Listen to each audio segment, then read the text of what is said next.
Assalamualaikum warahmatullahi wabarakatuh. Teman-teman, balik lagi di channel YouTube gua, Hairun Imam.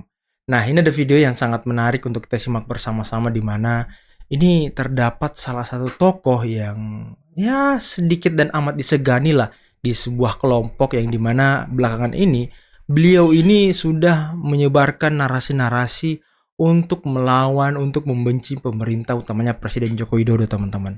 Dan diduga orang ini juga sedikit membuat gerakan untuk menghancurkan Presiden Jokowi beserta keluarganya. Siapakah dia? Nah, di video ini akan terjawab semuanya. Oke, tanpa perlu berlama-lama lagi, mari kita mulai videonya berikut ini. Rizik saat ini sudah sangat percaya diri. Dia mungkin sudah tidak khawatir kasus Firza Hussein yang dulu sempat melukai nama baiknya bakal diangkat lagi. Dia mungkin sudah percaya, dia kini sudah bebas sepenuhnya. Dan karena itu dia kini sudah kembali berani bertarung terbuka. Selama beberapa bulan atau bahkan tahun terakhir ini, kan terasa bagaimana dia sangat menahan diri. Dia setidaknya sudah tak punya andil dalam Pilpres 2014 dan 2019. Iya juga ya. Tapi sekarang dia sudah kembali untuk jadi salah satu panglima gerakan. Yang jadi sasaran tembak utamanya adalah ya Presiden Jokowi dan anak-anaknya. Saya ingin merujuk kepada sejumlah pemberitaan mengenainya dalam beberapa hari terakhir. Pada 17 September, di akun YouTube Pemuda Hijrah, Rizik tampil dalam video berjudul "Jokowi Kerahkan Pasukan Berani Mati Bela Jokowi. Ini Seruan Habib Rizik." Yang diserang Rizik adalah apa yang disebut sebagai Pasukan Berani Mati Bela Jokowi, yang kabarnya pada 22 September ini akan menggelar aksi kekuatan di Tugu Proklamasi Jakarta. Kabarnya pasukan ini nantinya akan menghadirkan 20.000 pendukung Jokowi. Koordinatornya Sukodikdo Wardoyo. Ya, kalau saya sendiri sih nggak percaya bahwa aksi ini akan terjadi. Nama Sukodikdo kan nggak terkenal. Saya duga ini cuma cerita fiktif yang sengaja dihembuskan untuk menjatuhkan nama presiden. Betul Dan juga Rizik ya. ternyata memang memanfaatkannya untuk menghabisi Jokowi. Dalam arahan yang dipenuhi takbir, Rizik meminta umat Islam untuk berhati-hati. Dia bilang pasukan berani mati itu boleh saja melakukan demonstrasi, berteriak-teriak di Jakarta. Itu adalah hak untuk menyampaikan pendapat, kata Rizik. Kalau mereka berdemo dengan tenang, silahkan. Tapi kemudian Rizik mengancam. Kata dia, pasukan berani mati itu jangan coba-coba bikin rusuh di Jakarta. Jangan coba-coba bakar-bakar halte, pom bensin. Jangan coba-coba bikin kerusuhan. Kalau itu yang terjadi, umat Islam harus waspada, siaga satu. Rizik minta agar para jawara menyiapkan Laskar Islam Persaudaraan 212 FPI. Dia bahkan meminta umat Islam agar mengasah golok yang tajam. Saya ulang ya, Rizik meminta umat Islam mengasah golok yang tajam. Jelas, Rizik sedang berusaha menunjukkan dia siap memimpin pendukungnya untuk berperang. Rizik juga menunjuk Presiden Jokowi sebagai biang masalah. Wow. Menurutnya, Jokowi yang kekuasaannya tinggal 1 bulan merasa ketakutan saat lengser nanti. Jokowi takut ditangkap dan dipenjara, katanya. Menurut Rizik, Jokowi dengan sengaja mengerahkan pasukan untuk menunjukkan bahwa dia masih berkuasa, masih punya kekuatan. Karena dia takut, dia pengen show of force, kata Rizik dengan keras. Dia pengen tunjuk kekuasaan, nih gue punya pasukan 20.000 siap mati, ujar Rizik.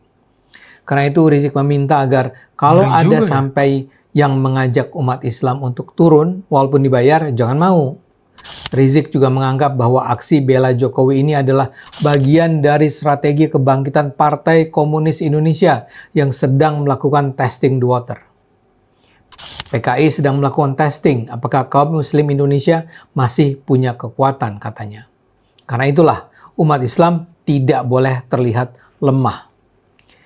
Rizik mengingatkan aksi PKI sudah terjadi pada 1948, pada 1965, dan kini mereka akan mencoba mengulanginya kembali. Karena itulah, kata Rizik, jangan kaget kalau sekarang Habib dicaci maki. Dia menganggap serangan demi serangan yang terjadi terhadap Habib adalah bagian dari upaya merontokkan kepercayaan umat kepada Habib. Karena Habib selalu paling terdepan untuk melawan komunis di negeri ini.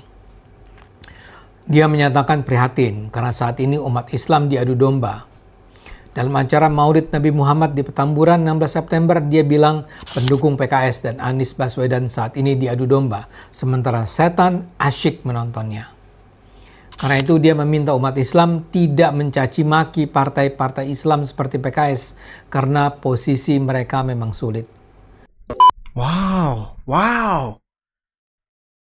Tadi shock banget sih teman-teman, disuruh ngasah golok. Wow.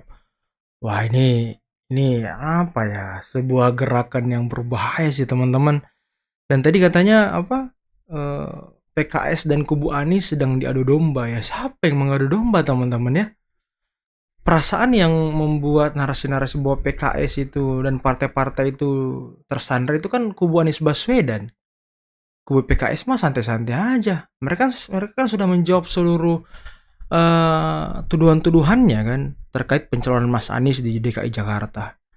Ini Habib Rizik sih harusnya tanya sama kelompok Mas Anies yang membuat narasi-narasi itu siapa ya, kelompok Mas Anies sendirilah. Jadi jangan disalahkan yang lain dong. Akar masalahnya menurut saya Bang, itu adalah karena Mas Anies itu nggak punya trajektori kepartaian. Karena beliau nggak masuk partai, nggak membesarkan organisasi kepartaian, nggak pernah gitu secara sadar dan secara langsung gitu ya. Sehingga apa yang terjadi? Sehingga kawin mawin ini harus dilakukan selalu jelang-jelang pemilihan atau jelang-jelang pemilu gitu, dan ini yang terjadi gitu. Dan kalau kita lihat ya, memang apa yang terjadi di Mas Anies ini bukan hal yang mengherankan menurut saya. Jadi apa yang terjadi kawin mawin dalam tanda kutip, kan saya nggak bilang kawin paksa ya, tapi terpaksa kawin mungkin ya, lebih tepatnya gitu ya, terpaksa kawin mau nggak mau untuk mencalonkan kan gitu kan, ya kan. Jadi itu harus ditempuh oleh Mas Anies di dalam berbagai macam momen politik yang beliau ikuti. Ini nggak mengherankan karena Mas Anies kan orang yang selalu mendapatkan kesempatan ketika ada konflik elit. Jadi Mas Anies itu orang yang menerima bahkan menikmati berbagai macam kesempatan yang terjadi di tengah berbagai macam konflik elit. Kita lihat 2017. Waktu itu Pak Prabowo lagi masih belum selesai itu dengan Pilpres 2014 yang dikalahkan sama Pak Jokowi. Ini adalah Pilkada DKI adalah milestone awal setelah Pilpres untuk manasin mesin jelang Pilpres 2019 untuk berhadapan dengan Pak Jokowi lagi. Dan Pak Prabowo adalah the leader of opposition ketika itu kan. Jadi ada konflik dua elit ini nih antara Pak Prabowo dan Pak Jokowi.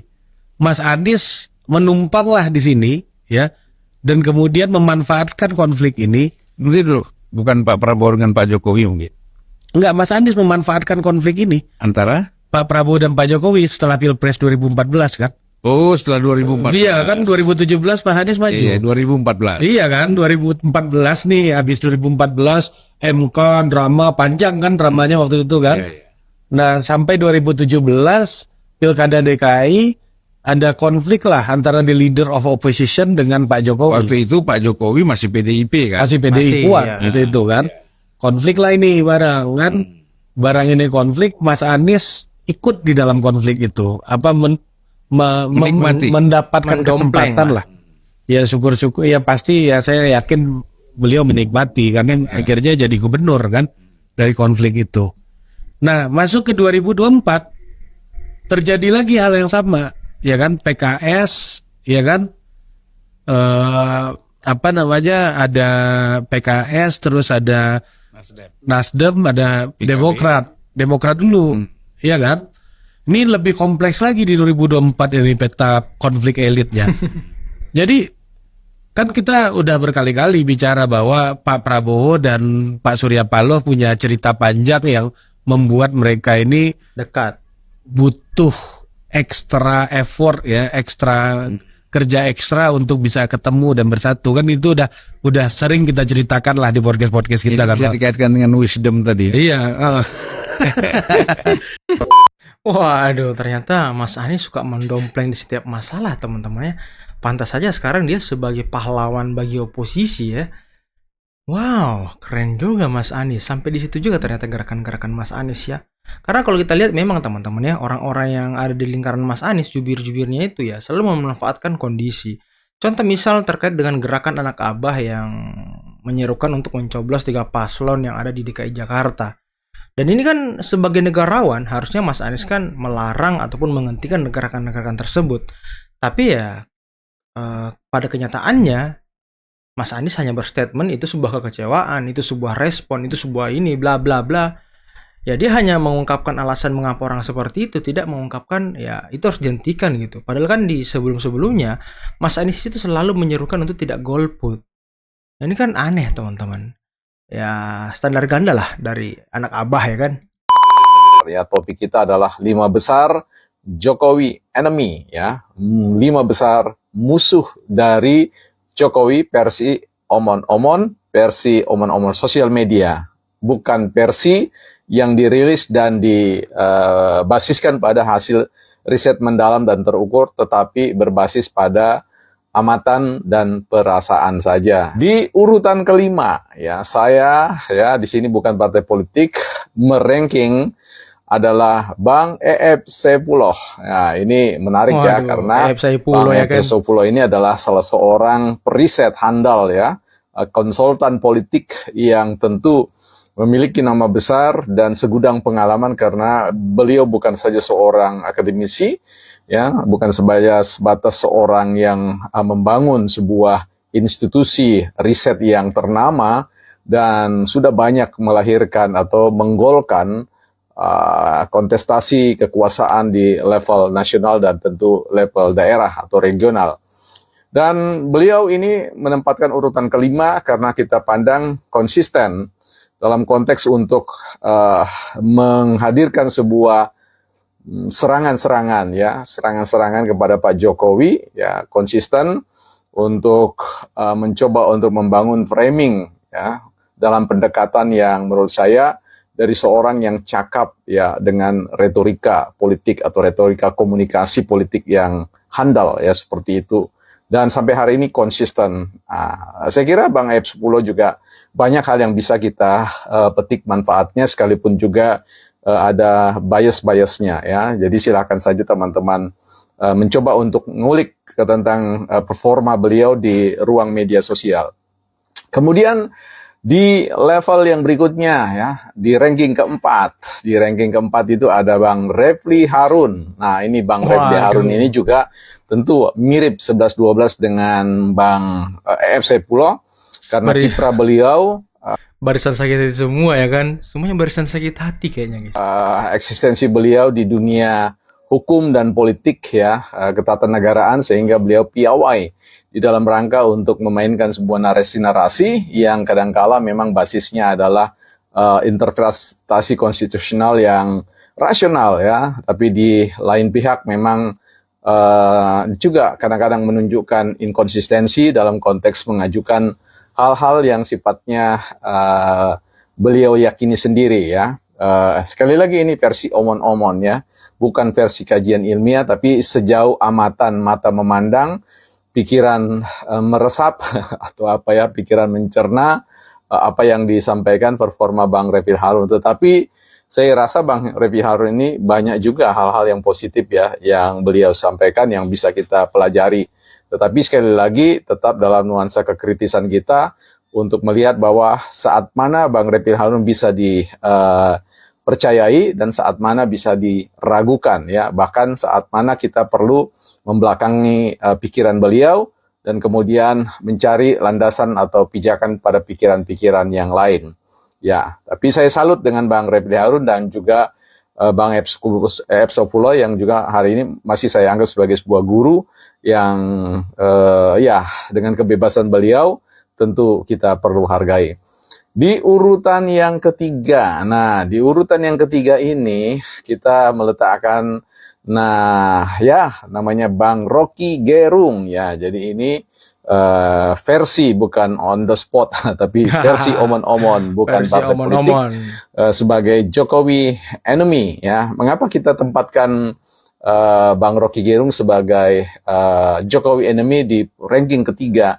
Ya tentu eksistensi beliau yang seorang filsuf yang memang rupanya memiliki varian mazhab yang memang berbeda dari apa yang kita pelajari dalam konteks kurikulum belajar filsafat tentang cinta pada kebenaran, ya bukan hanya bagaimana mengejar kebenaran itu, tetapi bagaimana kita menghasilkan filsafat itu. Nah kelihatannya Bang Rocky Gerung ini kita tempatkan ini menarik karena mampu menyihir publik, menghipnotis publik, seterusnya generasi-generasi yang ingin bermimpi untuk menjadi seorang pemikir-pemikir kritis itu memuja-muja, mengidolakan beliau sebagai seorang yang berani, sebagai seorang yang berani melawan ya pemerintah, kekuasaan, menggonggong ya dan seterusnya, menerjang ya, sekalipun itu kita tahu beliau tetap rasional ya. Nah, teman-teman, itulah tadi beberapa video yang bisa kita simak, yang bisa kita saksikan pada kesempatan kali ini, dan menarik tadi ya yang dijelaskan oleh Ade Armando terkait dengan gerakan untuk menggerus atau merusak Presiden Jokowi dan juga keluarganya, teman-teman. Dan sangat mencengangkan, tadi ada beberapa kata yang sangat keras dilontarkan seperti ya mengasah golok dan segala macam. Ini kan sebuah bentuk ancaman terhadap stabilitas negara kita, teman-teman. Ini tidak boleh dibiarkan. Kita harus melawan narasi-narasi seperti ini, narasi-narasi orang yang ingin merusak kehidupan berbangsa dan bernegara kita tentunya, teman-teman ya. Dan propaganda-propaganda yang dihasilkan oleh kelompok-kelompok pembenci Jokowi ini ya harus kita lawan. Karena ya kalau kata Kepala Kantor Komunikasi Kepresidenan Bung Hasan Nasbi mengatakan bahwa yang merusak negeri kita ini ada 3 nih. DFK, disinformasi, fitnah, dan apa ya? Apa teman-teman? DFK. Apa ya? Yang jelas disinformasi, fitnah, dan ujaran kebencian kali ya. Pokoknya itulah teman-teman yang bisa merusak tatanan negara kita, dan tentunya ya kiprah dari Habib Rizik tadi bisa kita dengarkan, bisa kita lihat jejak rekamnya juga beberapa tahun terakhir, utamanya di tahun 2016, 2017, bagaimana dia sangat keras dan lantang ingin menjatuhkan, ingin meruntuhkan kekuasaan Presiden Jokowi, dan juga bagaimana isu-isu hoax terkait PKI itu selalu dihembuskan. Kalau dulunya isu PKI ini diserang atau dialamatkan kepada Pak Jokowi dan PDIP, tapi sekarang sepertinya ketika PDIP keluar dan menjadi oposisi ya Habib Rizik sudah melempem kepada PDIP, hanya keras kepada Pak Jokowi. Dan ini yang menarik, ternyata Habib Rizik hanya membenci atau hanya keras kepada Pak Jokowi sebenarnya. Personal dan pribadi Pak Jokowi, tidak keras kepada partai politik. Dan tadi bisa didengarkan bagaimana Habib Rizik juga mengatakan bahwa PKS dan Anies Baswedan sedang diadu domba. Bisa kita lihat teman-teman faktanya di lapangan bagaimana ya jubir-jubir Anies ini yang selalu melontarkan, pendukung-pendukung Anies ini selalu melontarkan bahwa PKS tersandra seperti kata Ges Khalifah juga di News TV kemarin ketika berhadapan dengan jubir PKS. Ges Khalifah menuduh PKS ya dia tersandra, dia tidak bisa mengusung Anies karena ada something gitu dengan kekuasaan. Nah ini kan hal-hal yang tidak masuk akal yang selalu diutarakan oleh kubu Anies, dan sepertinya Habib Rizik harus melihat fakta-fakta ini, jangan hanya melihat sebelah mata gitu. Dan juga bagaimana tadi Mas Anies yang selalu mendompleng kepada setiap persoalan yang ada, terbukti sekarang bagaimana gerakan coblos 3 paslon di DKI, Mas Anies tidak meredam gerakan itu ya, malah Mas Anies ya mengutarakan kenapa hal itu bisa terjadi gitu, tanpa melarang gerakan itu. Ini kan salah satu bentuk ketidaknegarawan beliau, seperti yang dikatakan oleh Ahok sepertinya teman-teman ya. Ada juga benarnya Mas Ahok ini. Oke teman-teman, mungkin cukup sekian dulu video kali ini. Jangan lupa like, subscribe, dan share videonya. Akhir kata, billahi taufiq wal hidayah. Wassalamualaikum warahmatullahi wabarakatuh. Bye-bye.